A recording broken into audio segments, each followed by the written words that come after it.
Dalam buku Rich Dad Poor Dad nih, saya mau sharing juga sedikit nih mengenai arus kas ya, cash flow.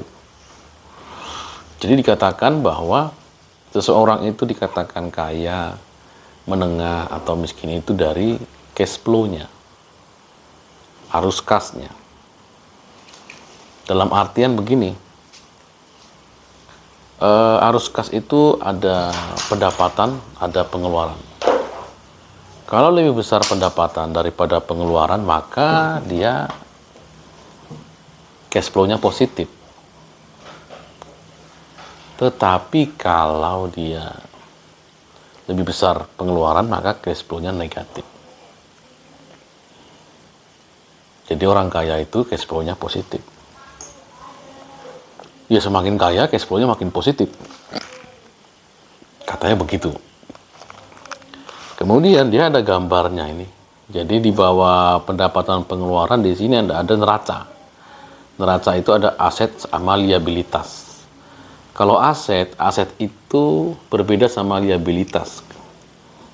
Aset itu dia dapat memberikan pendapatan bagi yang punya aset.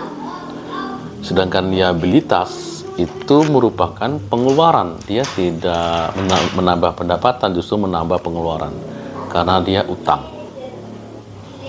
Jadi kalau teman-teman di sini yang mau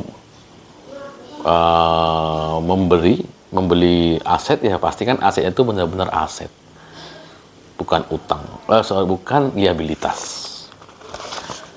Kenapa? Karena ketika pola arus kas, katanya yang buku ini mengatakan pola arus kasnya miskin itu disebut bahwa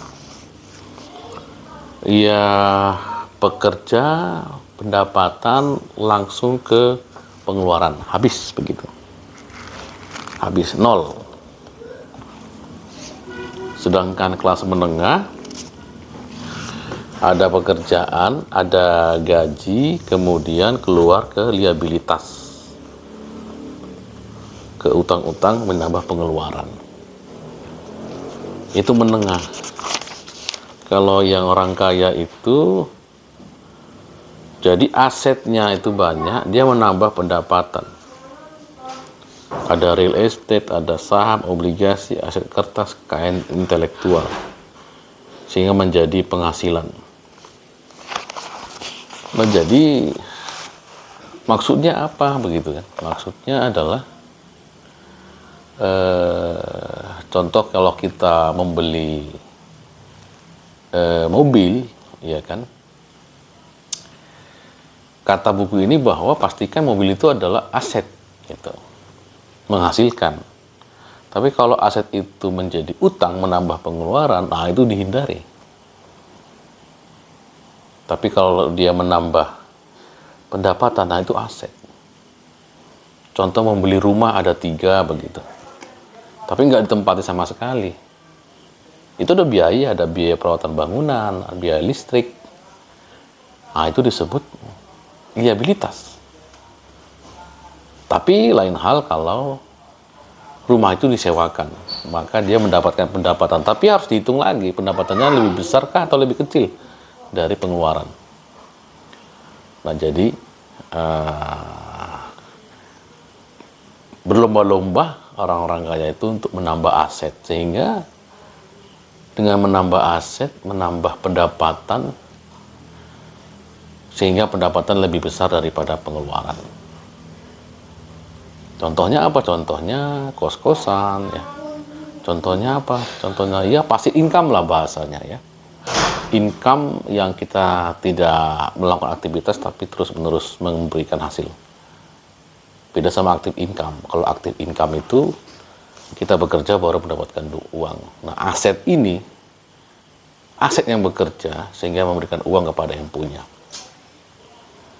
Jadi ada yang mengatakan, Pak, saya masih pendapatan saya gaji rendah sekali.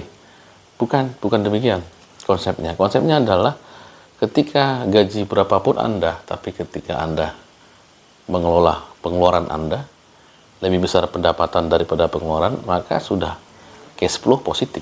Itu maksudnya. Cash flow positif itu Anda belikan aset.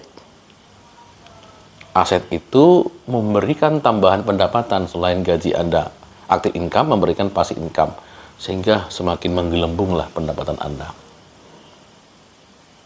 Silakan komen, kita diskusi lagi jika ada pertanyaan. Salam luar biasa.